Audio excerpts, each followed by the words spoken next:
নমস্কাৰ সকলোকে পুনৰবাৰ স্বাগতম জনাইছোঁ আমাৰ চেনেলৰ অন্য এটা ভিডিঅ'লৈ। আৰু যোৱাকালি পৰা যিহেতু আমি গম পাইছোঁ যে মেট্ৰিকৰ ৰিজাল্ট দিব বুলি কৈছিল, যোৱাকালি যিটো সম্ভাৱনা আছে বুলিহে কৈছিলে, আজি অকণমান আগত যিটো টুইট কৰিছে আমাৰ শিক্ষামন্ত্ৰীয়ে, গতিকে 10:30 বজাত দিব বুলি কৈছে।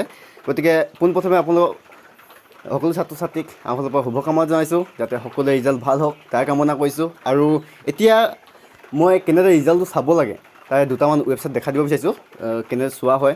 এনেই কেইবাটাও ৱেবছাইটো দিছে, sevaonline.in, indiajobAlert.in, তাতো সেইবিলাকতো দিব। আৰু এটা এপো আছে, প্লে ষ্ট'ৰ বা এপ ষ্ট'ৰত গ'লেও পায়, এণ্ড্ৰইড হ'লে মানে প্লে ষ্ট'ৰত যাব লাগিব। এতিয়া কেনেদৰে চাবলৈ এটা সহজ পদ্ধতি আপোনালোকক দেখাব বিচাৰিছোঁ। প্ৰথমে যিকোনো এটা ব্ৰাউজাৰ অন কৰি ল'ব লাগে।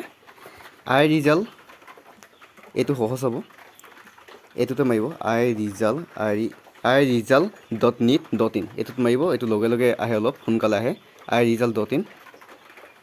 ইয়াত যাব আৰু প্ৰথমতে লিখা আছে আছাম HSLC ৰিজাল্ট, এনেকুৱা ধৰণৰ এপো এটা আছে, প্লে ষ্ট'ৰত গৈ আপোনালোকে ডাউনলোড কৰি চাব পাৰে। কিন্তু এইটোত আপোনালোকে ক্লিক কৰি দিব, ডেস্কটপ ব্ৰাউজাৰ কৰিলে বেছি ভাল হয়।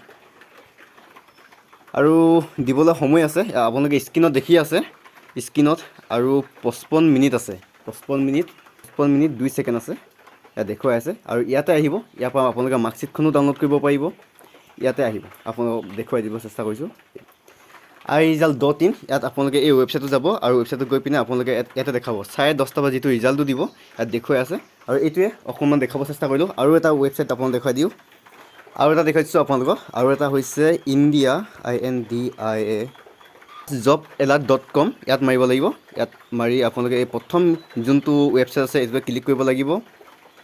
অকণমান নেটৱৰ্ক শ্ল' হৈছে।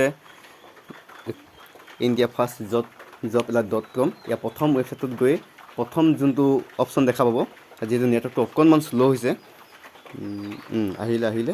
আৰু ইয়াত প্ৰথম যোনটো Assam HSLC result 2026 SEBA Assam 10 result and marksheet, ইয়াত প্ৰথম ৱেবছাইট যোনটো আছে এইটোৱে ক্লিক কৰি দিব লাগিব। আপোনালোক যিহেতু স্ক্ৰীণত আহি আছে, দেখাব চেষ্টা কৰিছোঁ।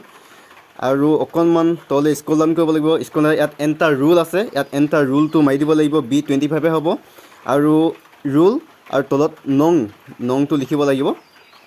আৰু একাউণ্ট মিনিট আছে, ইয়াত দেখুৱাই আছে।